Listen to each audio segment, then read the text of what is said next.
الحمد لله وكفى والصلاة والسلام على عباده الذين اصطفى أما بعد فأعوذ بالله من الشيطان الرجيم بسم الله الرحمن الرحيم قال الله تعالى في كتابه المجيد والفرقانه الحميد يا أيها الذين آمنوا اتقوا الله حق تقاته ولا تموتن إلا وأنتم مسلمون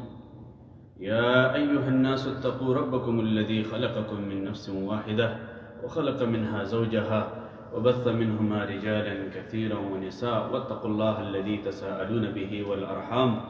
إن الله كان عليكم رقيبا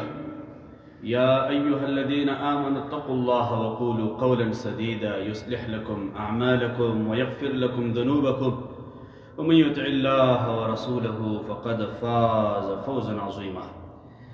زما عزتمندو او قابل احترام مشرانو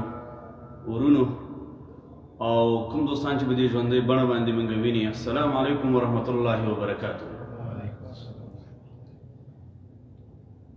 زما عزتمندو بعد د سلام نه د رب العالمین شکر ادا کوو په دې خبره باندې چې الله سبحانه وتعالی موږ او تاسو له دیو عظیم عبادت توفیق راکړ اور رب العالمین نے دعا کو چې الله سبحانه وتعالی دې موږ تاسو ته دا صحتمندي دا توانایي همیشه په نصیب کړي او کوم کسان چې مریضان دي نشي کولای چې هغه د جمعې په منځونو کې مساجدو ته لاړ شي اشتراک وکړي په تکلیف کې دي جمله مسلمانان رب العالمین دې ټولو له شفای کامل عاجله ورکړي او کوم کسان چې دې عظیم عبادت دې بهترین عبادت د مبارک د جمعې د مبارک د ورځې د عبادت نه محروم دي په غفلت کې پراته دي الله نه دعا کوو رب العالمین دې هغوی ته د نیکۍ هدایت وکړي او رب العالمین دې د هغوی په حال باندې رحم وکړي زما عزتمندو یو موضوع طرف ته راځم چې هغه نن انشاء الله تعالی د قرآن عظیم الشان یو صورت چې صورت فاتحه ورته وایي د صورت فاتحه په باره کې مختصر شان وضاحت د هغې اهمیت د هغې معنا او د هغې فضیلیت که چیرې موږ تاسو لږ شان انشاء الله تعالی دې ته متوجه شو نو ډېره فایده به موږ تاسو ته حاصله شي زما عزتمندو سورت فاتحه په باره کې رسول الله صلی الله علیه وسلم موږ او تاسو ته ډېر ښایسته بیان کړی دی ښایسته خبرې موږ تاسو ته بیان کړي دي دې صورت په باره کې د دې صورت د اهمیت په خاطر او د دې صورت د فضیلت په خاطر د الله پیغمبر په دې باندې قسم کړی دی او داسې قسم یې کړی دی چې زما د قسم مې په هغه ذات باندې والذي نفس بیده زما د قسم مې په هغه ذات باندې د کوم ذات په لاس کې چې زما ساه ده زما روح دی زه په هغه رب باندې قسم کوم په څه خبره ما انزلت في التوراة ولا في الانجيل ولا في الزبور ولا في الفرقان مثلها يعني القرآن وإنها 7 من المثاني الذي أعطيت دا الله پیغمبر قسم کړی په دې خبره چې زما د په هغه ذات باندې قسم وي چې د سورت فاتحه په شانته سورت دا نه په آسماني کتابونو کې نازل شوی او نه په الهامي کتابونو کې نازل شوی او نه داسې سورت په تورات کې نازل شوی دی او نه داسې صورت په انجیل کې نازل شوی او نه داسې صورت په قرآن کې نازل شوی دی او نه په زبور کې نازل شوی دی د قرآن عظیم الشان په دې 130 سورتونو کې سورت فاتحه دا ممتاز صورت دی او خاص صورت دی د قرآن په شان د دې صورت په شان په دې ټول قرآن کې داسې صورت نشته څنګه چې دا صورت فاتحه ده رسول الله صلی الله علیه وسلم په دې خبره قسم کړی دی چې دا دومره بهترین صورت دی الله رب العزت چې دا څنګه دا سورت فاتحه نازل کړې ده داسې سورت په نورو کتابونو کې نشته دی او دا د رب العالمین په دې خپلو بندګانو باندې یو لوی انعام او یو لوی احسان دی چې الله سبحانه وتعالی دا سورت په دې خپلو بندګانو نازل کړی دی رسول الله صلی الله علیه وسلم فرمایي وانها 7 من المثاني او دا هغه 7 آیاتونه دي چې بار بار تلاوت کیږي بار بار ویل کیږي سورت فاتحه څو آیاتونه دي 7 آیاتونه دي او دا هغه 7 آیاتونه دي ته 7 المثاني وي 7 المثاني نوم دی دې ته شفا وي دې ته دعا وي ډېر نومونه دي نو سبع المثاني یعنی هغه اووه آیتونه چې د دې په شان بل صورت نشته دی. او دې صورت ته سورة فاتحې ته ام القرآن هم وایي. ام القرآن د قرآن مور هم ورته وایي. د مور درجه یې وله ورکړې ده چې دا د قرآن عظیم شان مور ده. مور ډېره لویه درجه ده. دې صورت ته ام القرآن ویلی دی، د قرآن عظیم شان مور سورة فاتحه. الحمدلله رب العالمین تر ولدوالینه پورې. بیا دې ته ام الکتاب هم وایي، د تمامو کتابونو مور. لویه درجه یې وله ورکړې ده. بیا د تمام آسماني کتابونو خلاصه هغه د قرآن عظیم شان دی، او د قرآن عظیم شان خلاصه هغه سورة فاتحه ده. او د سورة فاتحه خلاصه څه شی دی؟ ایاک نعبد و ایاک نستعین. نو دې سورت ته ام القرآن هم وایي.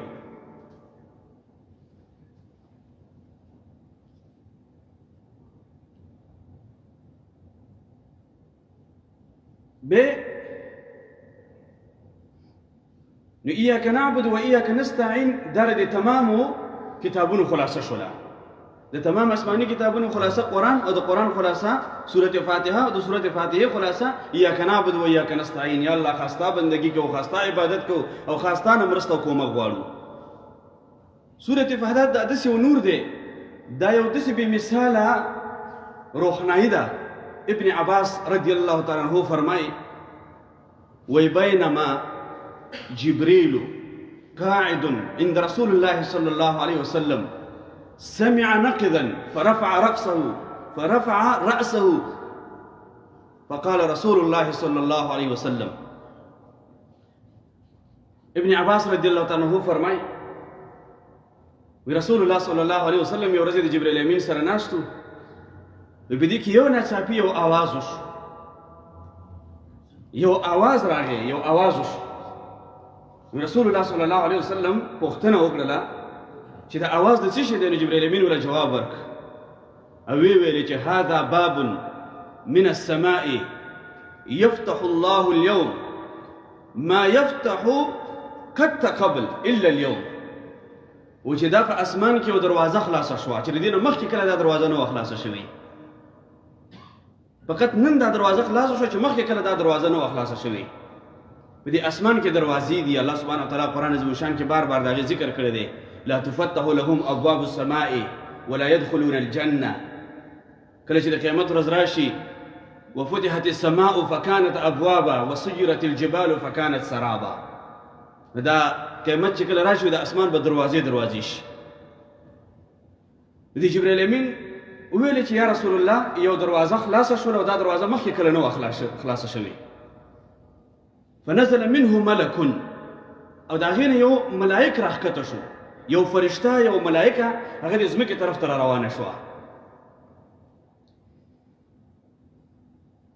او ویلې چې فقال هذا ملك نزل الى الارض لم ينزل قط قبل الا اليوم. وی دغه ملائک چې اوس د ځمکې طرف ته روانه ده او د ځمکې طرف ته راځي، دا مخکې کله ځمکې دنیا ته نه و راغلي. دا اول دفعه ده چې دا ملائک د ځمکې طرف ته روان دي. دا فرشته چې د ځمکې طرف ته روان ده، دا اول دفعه ده. مخکې کله دا ځمکې طرف ته نه و راغلي. کله چې دا ملائک راغله رسول الله صلی الله علیه وسلم ته سلام وکړ، او د سلام نه بعد ویل ابشر بالنورین. ای د الله نبی، ای د الله پیغمبره، دو نورینو باندې، دو نور باندې تا ته خوشخبري درکولی کېږي، دو نور تا ته درکولی کېږي. او داسې نور چې الذي يؤتيهما لم يؤتهما نبي قبل قط. هغه دو نورونه تا ته درکولی کېږي چې دغه نور مخکې کوم نبي ته نه ورکړی شوي. داسې نور تا ته درکولی کېږي چې دا نور مخکې کوم انبیا ته نه ورکړی شوي. هغه څه شی دی؟ نو هغه ملائکې ویلي چې سورة الفاتحه، فاتحة الكتاب، سورة فاتحه وخواتم سورة بقره، او د سورة بقره اخري دو آیاتونه. آمن الرسول، د سورة بقره اخري دو آیاتونه، او د سورة فاتحه الله سبحانه وتعالى تعالی په دې باندې خوشخبری درکوي چې د مخکې کوم انبیا کوم پیغمبرانو له ورکړي لم نقرأ بحرف مثلها الا اوتیها او د دې یو حرف باندې الله سبحانه وتعالى د خپل بنده له بدلې ورکوي انعامونه ورکوي او د دې یو حرف باندې الله سبحانه وتعالى ډېر زیات اجر ورکوي سورة فاتحه او د سورة بقره اخري دوه آیتونه نو دا چې په یو خاص موقع باندې نازل شوي دي او دا د سورت عظمت دی چې الله سبحانه وتعالى یو خاص دروازه خلاصه شو او د هغې په ذریعه باندې په رسول الله صلی الله علیه وسلم باندې رال او نازل شو سورة فاتحه او سورة بقره رسول الله صلی الله علیه وسلم یو ورځ د دې عظمت بیان کړ سورة فاتحه چې دا ډېر بهترین سورت دی او دا دې کې شفا ده او د دې فضیلت او اهمیت بیان کړ نو چند اصحاب کرام هغه په سفر باندې روان وو کله چې هغې په سفر باندې روان شو نو ابن سلیم یو قبیله ده ابن سلیم قبیلې ته چې ورسېدل هلته ګوري چې خلک پریشان دي ټول خلک خفه دي او پریشانه ولاړ دي نو دې پوښتنه وکړه چې دا خلک ولې پریشانه دي هغې وویل چې د دې قبیلې سردار د دې قبیلې مشر د دې قبیلې ملک هغه مریض دی او هغه اقرب لړم چیچلی دی هغې چیچلی دی او د هغې د وجې نه سخت مریض دی که تاسو کې څوک داسې حکیم وي یو پوهه کس تاسو کې څوک وي نو زموږ د دې سردار علاج دې وکړي معالجه دې وکړي نو یو صحابي ورغی هغه چې کله ورغی نو په سورة فاتحه دې ورباندې ولوستله او په سورة فاتحه باندې هغه دم که چې کله په سورة فاتحه پې ولوستله هغې ورباندې دم که دغه مریض یې ورباندې دم که نو دی صحتمند شو داسې جوړ شو حدیث کې راځي کانما نتش من العقال کانما نشط من العقال لکه څنګه چې یو غوټه دا تړلی شوي وي او هغه غوټه خلاصه شي دی داسې د دې مرض نه جوړ شو صحتمند شو الله سبحانه وتعالی دله شفا ورکړله په دې سورة فاتحه باندې نو هغه سردار هغه مشر هغه ډېر خوشحاله شو او د دې خوشحالۍ په وجه باندې هغه راولګېد د دې دپاره 10 بوزې د بوزې حیوانات 10 دانې د دې له بدتور عوض ورکړ چې دا واخلئ نو اصحاب کرام چې کله هغه واغستل هغې ورته ویل چې موږ به دا واخلو خو موږ د خپل پیغمبر نه پوښتنه وکړو چې د دې استعمال زموږ دپاره څنګه دی که زموږ پیغمبر اجازه نه کړي ته هغه وخته پورې موږ نه استعمالوو نو کله چې رسول الله صلی الله علیه وسلم خبر شو نو هغه وفرمیل چې وما کان یدري انها اوقیه تاسو ته دا معلومات نشته چې دا صورت دا شفا نازل شوی دی دا صورت چې کوم دی الله سبحانه وتعالی دم نازل کړی دی دا دم د شفا ده په دې کې رسول الله صلی الله علیه وسلم هغې له اجازت ورکړه چې تاسو دغه حیوانات استعمالولی شئ دا واخلئ او دا صورت نه او د دې نه دا معلومه شوه چې یو په دم باندې یو سړی که شرعي روقیه کوي دم کوي په چا باندې نو په دم درود باندې علما وایي په دې باندې اجرت اخیستل دا جواز لري او بله پکې دا خبره چې دا صورت چې کوم دی الله سبحانه وتعالی شفا او دم نازل کړی دی سورة فاتحه امام ابن قیم رحمه الله فرمایي وایي ما چې څومره سفرونه کړي دي او په دې څومره سفرونو کې زه مریض شوی ما په ما باندې تکلیف راغلی دی نو ما سورة فاتحه د رسول الله صلی الله علیه وسلم په دې حدیث باندې په یقین سره د هغه په دې خبره په یقین سره سورة فاتحه باندې ځان دم کړی دی او د هغې په وجه الله سبحانه وتعالی ماله شفا راکړې ده او زه صحت یاب شوی ما د دې سورة فاتحې په وجه باندې نو سورة فاتحه ته یو عظیم صورت دی او دا د الله پیغمبر فرمایي چې دا عظیم صورت دی ابو سعید رضی الله عنه فرمایي مر نبی صلی الله علیه وسلم وانا اصلي وی دا الله پیغمبر زما خوا کې تیر شو ما مونځ کوو وکله چې مې مونځ خلاص کړه ما ته آواز وکړ وی زه د رسول الله صلی الله علیه وسلم په خدمت اقدس کې حاضر شوم رسول الله صلی الله علیه وسلم ما ته وفرمایل چې د کور ته راتلو نه مخکې تا ته یو عظیم صورت ونه ښیم یو خاص صورت ته ونه ښیم ما ورته ویل چې ولې نه یا رسول الله رسول الله صلی الله علیه وسلم راته وفرمایل چې سورة فاتحه دا ډېره وایه سورة فاتحه دا ډېره د خیر او د برکت نه ډک صورت دی وی دې راته راوښودله دې د وجه رسول الله صلی الله علیه وسلم فرمایي لا صلاة الا بفاتحة الكتاب یو منځ هم د سورة فاتحې نه بغیر نه کېږي که هر منځ دی عام منځونه دي زموږ ستاسو فرضي منځونه دي که هغه د استسقا منځ دی او که هغه د جنازې منځ دی دې د وجې نه موږ تاسو په جنازه کې یو څه الفاظ وایو سبحانك اللهم وبحمدك وتبارك اسمك وتعالى جدك وجل ثناؤك ولا اله غيرك دا وجل ثناؤك ولا اله غيرك دا په هیڅ حدیث کې ثابت نه دي رسول الله صلی الله علیه وسلم معتبر حدیث نه قوي حدیث نه بلکې متواتر حدیث نه په یو ضعیف حدیث کې رسول الله صلی الله علیه وسلم ثابت بلکې دا په دې عام رسالو کې دا خبره پیدا شوې ده چې وجل ثناؤک ولا اله غیرک د دې هیڅ قسمه دلیل نشته بلکې د احنافو د متأخرین معتبر علما چې دي هغه په دې باندې رد کوي چې دا اصل چا نه ځان جوړ شوي بلکې امام ابو حنیفه ته کې څو منسوب کوي نو د هغه په یو معتبر کتاب کې دا نشته دی چې یو سړی ضعیف حدیث راوړي چې په دې ضعیف حدیث کې شته چې حسن درجې ته ورسي انسان په عمل وکړي د دې د وجه نه په جنازه کې دا ویل وجل ثناؤک ولا اله غیرک وجل ثناؤک نشته دی عام ثنا ویوا سبحانك اللهم وبحمدك وتبارك اسمك وتعالى جدك ولا اله غیرک به پکې الحمدلله ویوا الحمدلله رب العالمین تر ولد دوالین ځکه جنازه دعا ده او دا صورت هم دعا ده دعا صورت دی دا چې دی ویو دا غینه پس به درود ابراهیمی ویوا دا غینه پس به دعا وکا او دا غینه پس به سلام وکا دا طریقه ده رسول الله صلی الله علیه وسلم فرمای لا صلاه الا بفاتحه الكتاب یو منځ بغیر د فاتحې نه کیږي او سوره فاتحه دا یو داسې سورت دی چې د بنده په د الله سره هم کلام کیږي بنده په د الله سره هم کلام کیږي د الله سره د هم کلامي د پاره بهترین جواهر د سوره فاتحه یو داسې جواهر دی چې انسان بنده په د الله سره مکالمه کیږي حدیث کې راځي چې کله بنده دا وایي الحمدلله رب العالمین الله سبحانه وتعالى غله جواب ورکړي دی بنده له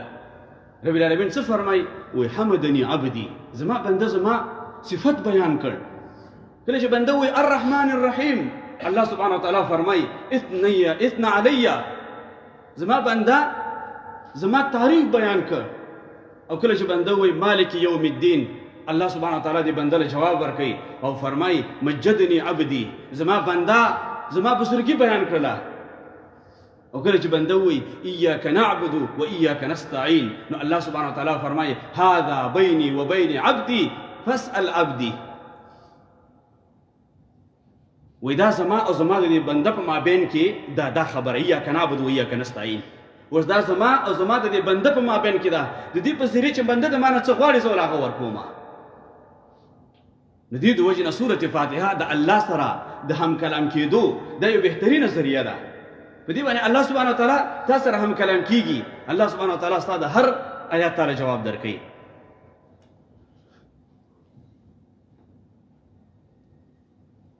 به زما عزتمندو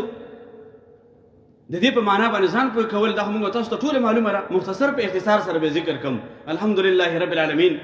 ټول تعریفونه د هغه ذات لپاره دي د هغه الله لپاره دي چې هغه د تمام جهان مالک دی الرحمن الرحیم ډېر زیات مهربان دی الرحیم ډېر زیات رحم کول والا دی مالک یوم الدین د جزا د ورځې د بدلې د ورځې مالک دی ایاک نعبد و ایاک نستعین یا الله خاستا بندگی کو او خاستانه مدد غواړو خاستانه مرسته او کومک غواړو یا الله اهدنا الصراط المستقیم یا الله موږ ته هدایت وکړه کوم طرف ته سمې لارې طرف ته د کومې لارې انعمت علیهم هغه کسان چې انعام یافته خلک دي د هغې د لارې موږ ته هدایت وکړه غیر المغضوب علیهم او نه د هغه خلکو لار چې هغې باندې ته په قهر شوی تور باندې په غضب شوی ولا دوالین او نه لار د ګمراهانو اوس د رسول الله صلی الله علیه وسلم د فرامینو په روحنۍ کې د دې سورة فاتحې 5 پیغام دي دا پیغامات په یاد لرل پکار دي دا نه دي هیرول پکار چې د سورة فاتحې 5 پیغامات دي اول پیغام د سورة فاتحې هغه دا دی چې رسول الله صلی الله علیه وسلم فرمای چې یو منځ لا صلاة الا بفاتحة الكتاب یو منځ هم د سورة فاتحې نه بغیر نه کیږي اوس که ته هر منځ کې نو په هغې کې به سورة فاتحه شاملې په دې باندې عمل کول په دې پیغام باندې عمل کول او بل پیغام د سورة فاتحې دا دی چې رسول الله زما استاد لپاره به پیغام څه شی راغی دا دی چې رسول الله صلی الله علیه وسلم فرمای سورة فاتحه شفا ده اوس په دې باندې عمل کول خپل ځان دم کول خپل اولاد دم کول د حصول شفا لپاره د حصول شفا لپاره د سورة فاتحې نه بل نقصه کیمیا نشته دی بل نقصه کیمیا د سورة فاتحې نه بل نشته دی په دې باندې خپل ځان دم کول او خپل اهل او عیال دم کول دویم پیغام په سورة فاتحه کې دریم پیغام په سورة فاتحه کې هغه دا دی چې په هغې باندې ځان پوه کول پکار دي زما استاد لپاره په سورة فاتحه کې دا پیغام دی چې الله سبحانه وتعالی د خپل تعریف ډېر زیات خوښوي الله سبحانه وتعالی دا ورته ډېر زیات پسند دی چې دا بندګان د رب العالمین تعریف کوي ابن عباس رضی الله تعالی عنہ فرمای و چې کوم انسان وی الحمدلله دا د هر هغه انسان چې هغه شاکر وي او شکرګزار انسان وي دغه په ژبه باندې به دا الفاظ همیشه جاری وي کوم انسان چې شاکر انسان وي شکر گزار انسان وي و دغه په جواب باندې ودا همیشه جاری وي دې د وجه الله سبحانه وتعالى چې کله آدم علیه السلام پیدا کړ او الله سبحانه وتعالى پکې روح واچو نو په دغه وخت کې آدم علیه السلام په جواب باندې اوله کلمه دا جاری شوله چې الحمدلله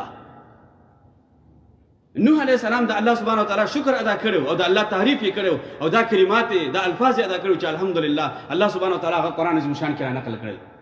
نوح علیه السلام ویل الحمد لله الذي نجانا من القوم الظالمين الله سبحانه وتعالى دا غدا تعریف چې د خپل رب تعریف یې کړی دی د خپل رب شکر ادا کړی دی الله په قران کې نقل کړی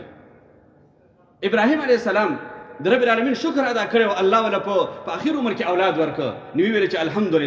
الحمد لله الذي وهب لي على الكبر اسماعيل واسحاق ان ربي لسميع الدعاء الله سبحانه وتعالى دا الحمد لله دا غدا شکریا دا شکر الفاظ الله قران کې نقل کړل سليمان عليه السلام او داود عليه السلام هغه د الله سبحانه وتعالى شکر ادا کړو د الله سبحانه وتعالى د شکر د الحمدلله الفاظ ادا کړو د الله تعریف یې کړو الله سبحانه وتعالى دغه په قصه کې د الفاظ را نقل کړل چې الحمد لله الذي فضلنا على كثير من عباده المؤمنين دا دعا هغه کړې وه الله سبحانه وتعالى د خپل پیغمبر مخاطب کوي او ورته وایي چې پیغمبره داسې ویوه فقل الحمد لله الذي لم يتخذ ولدا د خپل پیغمبر ته فرمایي چې پیغمبره دا د شکر او دا د تعریف الفاظ ادا کړه فقل الحمد لله الذي لم يتخذ ولدا دې الله سبحانه وتعالى قران عظیم شان کې فرمایي و جنت کې چې کله د جنتینو په ژبه باندې کومه کلمه جاری کیږي نو هغه هم دا کلمه چې الحمدلله د جنتینو وینا به هم دا چې الحمدلله الذي اذهب عنا الحزن واخر دعواهم ان الحمد لله رب العالمين جنتین به په جنت کې دا کلمات وي دا الفاظ به دا وینا به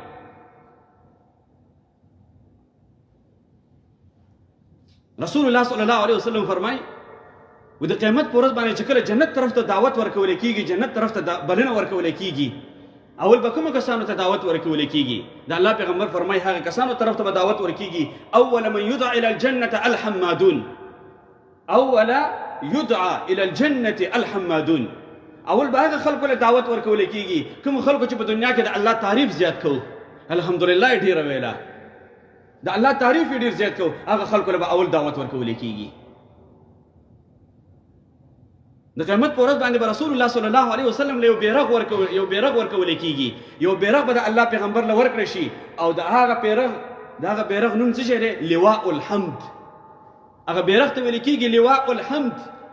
رسول الله صلی الله علیه وسلم فرمایي و آدم فمن سواه تحت لوائي و د آدم علیه السلام نه واخله تر قیامت پورې چې څومره انسانان راځي څومره بشر راځي بشمول انبیاء و دا به د قیامت په ورځ باندې د لوا بیرغ لاندې ما سره وي او رسول الله صلی الله علیه وسلم په دغه وخت کې مقام محمود ورکړی شي تاسو دې ته فکر وکړئ چې الله سبحانه وتعالی ته د تعریف د حمد دومره خوښ دی دومره د حمد خوښ دی چې رسول الله صلی الله علیه وسلم له کوم بیرغ ورکوي او تمام انسانان د هغې لاندې ولاړي هغې ته لواء الحمد وي د تعریفونو د الله د تعریفونو بیرغ او د دې خبرې د پوهې دپاره یو بل حدیث به ستاسو په خدمت کې پیش کړم رسول الله صلی الله علیه وسلم یو صحابي دی هغه بیان کوي امام مسلم رحمه الله د حدیث راوړی دی و چې د قیامت په ورځ به د عملونو د وزن دپاره یو ترازو به الله سبحانه وتعالی قایم کي یو تله به الله قایم کي او دا به ډېر قوي ترازو وي ډېر لوی ترازو به وي په دې کې به د انسانانو نیک اعمال او بد اعمال دا پکې تلل کیږي دا پکې وزن کیږي لو يزع السماوات والارض ومن فيها كف وکچره د اسمانونو او ځمکه او په دې کې چې شدید در دی د دې ترازو په یو طرف کې واچول شي نو بیا به هغې کې گنجایش شي چې پکې ځای شي رب العالمین به په خپل قدرت او په خپل طاقت باندې به جوړې کړي څنګه چې الله د اسمانونو او د ځمکه قایم کړي دي او په دې کې به د انسانانو عملونه ترې کېږي نو د امام مسلم د حدیث مطابق هغه فرمایي والحمد لله تملأ الميزان ودا الحمد لله د الله تعریف که په هغې کې واچول شي نو هغه میزان او هغه وزن هغه ترازو به مکمل شي که چېرې دا پکې واچولی شي والحمد لله تملأ الميزان د الله تعریف او حمد که دا پکې واچولی شي نو هغه میزان به مکمل شي تکمیل بشي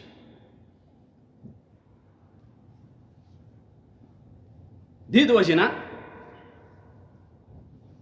چې څوک د الله په فیصله باندې خوشحاله وي د الله په هره فیصله باندې راضي وي او بیا دا څه شی کوي د الله تعریف کوي او په د په ژبه باندې کوم کلمات جاری وي دا کلمات جاری وي چې الحمدلله.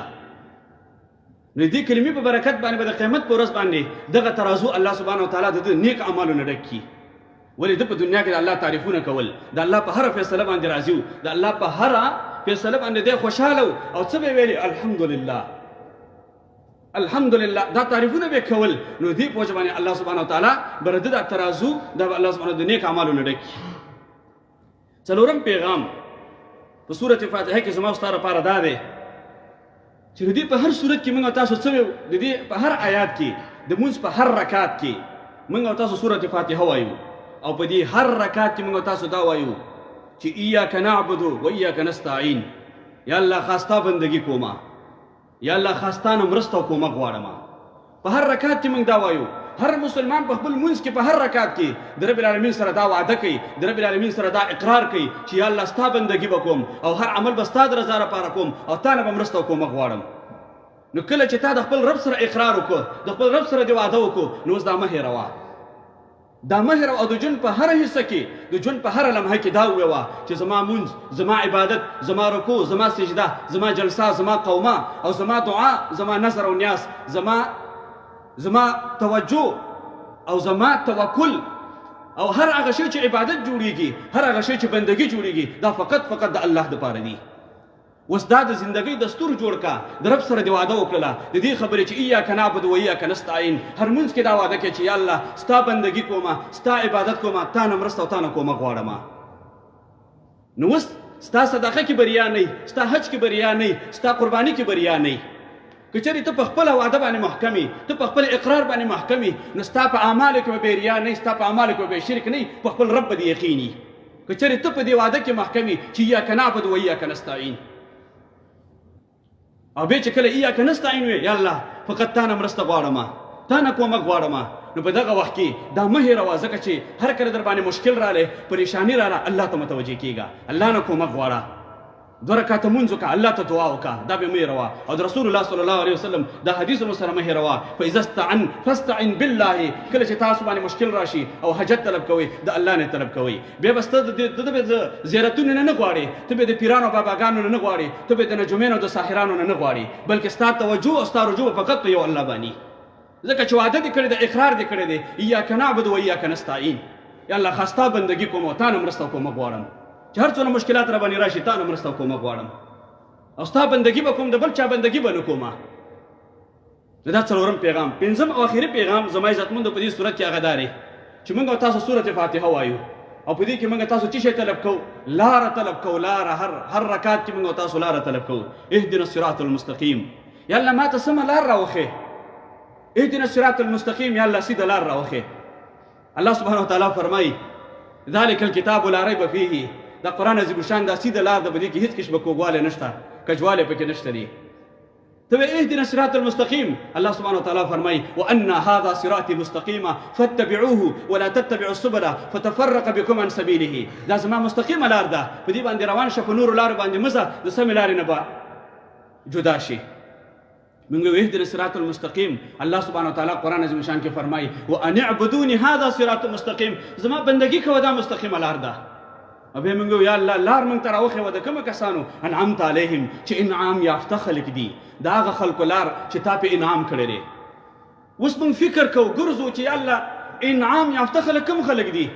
دا انعام والا خلک کوم خلک دي چې موږ په هر رکعت کې په هر منځ کې موږ دا دعا کوو چې انعمت علیهم، هغه لار راوښې چې تا پې انعام کړی دی. نو الله سبحانه وتعالی قرآن عظیم الشان کې جواب درکوي اولئک الذین انعم الله علیهم من النبیین والصدیقین والشهداء. هغه لار چې ته طلب کې هغه د انبیاو لار ده. په چا باندې الله انعام کړی دی؟ په انبیاو باندې کړی، صدیقینو باندې کړی، شهدا او صالحینو باندې کړی دی. ما تا په هر منځ کې د چا لار طلب کوو؟ د انبیاو د لارې طلب کوو، د صالحینو د لارې طلب کوو، د شهداو د لارې طلب کوو، د صدیقینو د لارې طلب کوو. یا الله موږ ته هغه خلکو لار راوښې او سره دا دعا هم کوو چې یا الله موږ د قیامت په ورځ باندې د انبیاو په صف کې شامل کړي. دا دعا موږ کوو که نه؟ یا الله د قیامت په ورځ باندې موږ د نیکانو صالحانو په صف کې شامل کړي. یا الله د قیامت په ورځ باندې د شهدا او د صدیقینو په صف کې موږ شامل کړي. الله سبحانه وتعالی فرمایي اولئک الذین انعم الله. دا کسان دي. او بیا الله سبحانه وتعالی فرمایي وحسن اولئک رفیقا. د دې نه نور بهترین دوستان شته؟ حسن رفاقت کې نور د دې نه بهترین دوستان تا ته څوک پیدا کېدی شي؟ حسن رفاقت کې بهترین کسان انبیا، صدیقین، صالحین او شهدا. په حسن رفاقت کې د دې نه بهترین څوک نشته دی. وحسن اولئک رفیقا. او بیا موږ دا دعا کوو چې الله د هغې لارې نه بچه کړي، د هغې لارې نه وساتې. دا دعا موږ تاسو هره ورځ کوو، همیشه کوو، په هر منځ کې کوو، په هر رکعت کې کوو. غیر المغضوب علیهم، یا الله د هغې لارې نه بچ کا په کومو کسانو باندې چې ته په قهر شوی او تا پې غضب کړی دی، د هغې لارې نه موږ بچه کا. او ولا دوالین او د هغه خلکو نه موږ بچه کا چې هغې باندې ته هغه ګمراه شوي دي د لارې نه. موږ ته د انبیاو، د صدیقینو، د شهداو، د صالحینو لار نصیب کړي. هغه کسان چې علم یې زده کوو، هغه کسان چې د علم سره محبت وو، هغه کسان چې په عمل سره محبت وو، هغه کسان چې د الله د قرب حاصلولو سره شوق او ذوق وو، د هغې لار موږ ته نصیب کړي. کله چې به موږ د دې صورت اخیره ته ورسېږو څه وایو؟ ولضالین، امین وایو. د امین معنا څه شی را؟ اللهم استجب له، یا الله دا کومه دعا چې موږ وکړله دا دعا زموږ قبوله کړي. زموږ د ایمان ډېره بهترینه دعا وکړله، یا الله موږ دعا وکړله. که ته امین ته سورت فاتحه نه وایې، ستا امام سورت فاتحه وایي، نو ته سره امین وایي، یا الله دا کومه دعا چې موږ وکړله زموږ دا دعا قبوله کړه. او دا امین امر دی چې کله تاسو ولضالین ته ورسېږئ نو امین وایي. رسول الله صلی الله علیه وسلم فرمایي و یهود تاسو سره په دوه شیانو باندې ډېر سخت حسد کوي. یو په تاسو باندې په دې سره ډېر سخت حسد کوي چې کله تاسو خپل مابین کې سلام کوئ، په سلام باندې ډېر سخت حسد کوي. ځکه سلام معنا دا ده چې کله ته وایې السلام علیکم ورحمت الله وبرکاته، د دې معنا دا ده چې یا الله زما په دې ورور باندې سلامتیا، په دې باندې رحمتونه برکتونو نزول وکړه. او هغې دا نه غواړي چې په مسلمانانو باندې د نزول او د برکتونو او د رحمتونو نزول وي، هغې دا نه غواړي. او کله چې موږ امین وایو، ځکه چې په دې سورت فاتحه کې په هغه خلکو باندې غضب شوی دی، کومو خلکو چې د حق نه منکر شوي دي او د حق نه انکار کړی دی، نو ځکه دې باندې په دې باندې څه حسد ورځي چې موږ تاسو امین وایو. نو اصحاب کرامو په ډېر په شوق او په ذوق سره امین وایو. وایي حتی لمسجد رسول الله صلی الله علیه وسلم للجه، وایي د رسول الله صلی الله علیه وسلم دا مسجد به په یو آواز شو، په یو آواز به پکې را پیدا شو، دومره په شوق او په ذوق سره به امین وایو. موږ دا نه وایو چې څوک یې په جهر وایي، که څوک یې په سري وایي، لیکن امین ویل پکار دی، په دې دعا باندې امین ویل پکار دی. نو سورت فاتحې سره محبت کول، د دې په معنا او په مفهوم باندې ځان پوه کول، د دې پیغامات پېژندل، او سورت فاتحه په خپل اولادونو او په خپل ځان او په خپل اهل او عیال په هغې باندې دم کول، دا صورت ډېر د خیر او د برکت صورت دی. الله سبحانه وتعالی په دې خبرو معلوم د عمل کولو توفیق راکړي. تاسو نه هم واخر دعوانا ان الحمد لله رب العالمین.